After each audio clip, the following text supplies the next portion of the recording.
شمع کشتائے کو موت نفس ان کو جلا سکتی ہے، شمع کشتائے کو موت نفس ان کو، الہی کیا چھپا ہوتا ہے اہل عشق کے سینوں میں، ناپوت بن خرقہ پوشوں کی رازت ہو دیکھ ان کو، ناپوت بن خرقہ پوشوں کی رازت ہو دیکھ ان کو، جدے بیدار لیے بیٹھے ہیں اپنی آستینوں میں، قابل قدر سامعین کرام اور مہمانان عزام، آج میں یاران باصفا، شہیدان عشق و وفا، وارثان بلال اور عشاق نبی کے تذکرے کی سعادت حاصل کر رہا ہوں، جن کا قلب و جگر نبی کی عظمت سے معمور تھا، جن کا دل عشق نبی سے سرشار تھا، جن کے چہرے پر عزم و استقلال کی کرنیں جلوہ فقط تھے،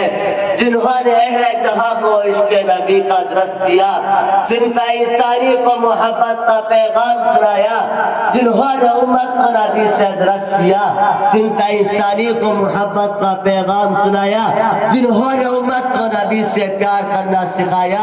عشق نبی کا طریقہ بتایا، محبت نبی کا راستہ دکھلایا، جن کو دنیا علماء دیوبند کہتی ہے، لیکن میرے عزیز دوستو، میں حیرانیت کے سمندر میں غرق سرگردہ و پریشان ہوں کہ اس قلیل وقت میں ایسے عظیم الشان وسیع و بسیط موضوع پر کس طرح کشائی کر سکوں،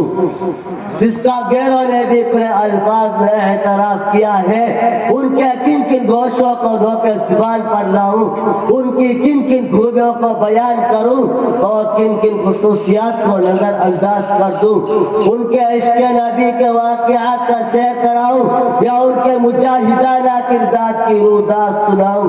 عشق نبی سے سرشار مولانا قاسم نانوتوی رحمۃ اللہ علیہ، اگر تم سے ہو سکے تو علماء دیوبند عشق نبی کی داستان تاریخ کے اور اب سے پوچھو، مکہ کی گلیوں سے پوچھو، مدینہ کے ریگستانوں سے پوچھو، بالا کوٹ کی پہاڑیوں سے پوچھو، باٹا کے کھیت خانوں سے پوچھو، یہ سب تمہیں علماء دیوبند عشق نبی سنائیں گے، جنہوں نے عشق نبی کی خاطر اپنی جان آپنے کے حوالے کر دی۔ حق تو یہ ہے کہ اگر سرزمین دیوبند پر علماء دیوبند کی شکل میں احسان خدا نہ ہوتا تو عشق نبی کا طریقہ معلوم نہ ہوتا، محبت نبی کا وجود نہ ہوتا، اگر علماء دیوبند نہ ہوتے تو ہمیں نبی سے پیار کرنا نہ آتا، اگر علماء دیوبند نہ ہوتے تو ہمیں نبی کو اپنے سینوں میں بسانا نہ آتا، نبی سے سمٹنا نہ آتا۔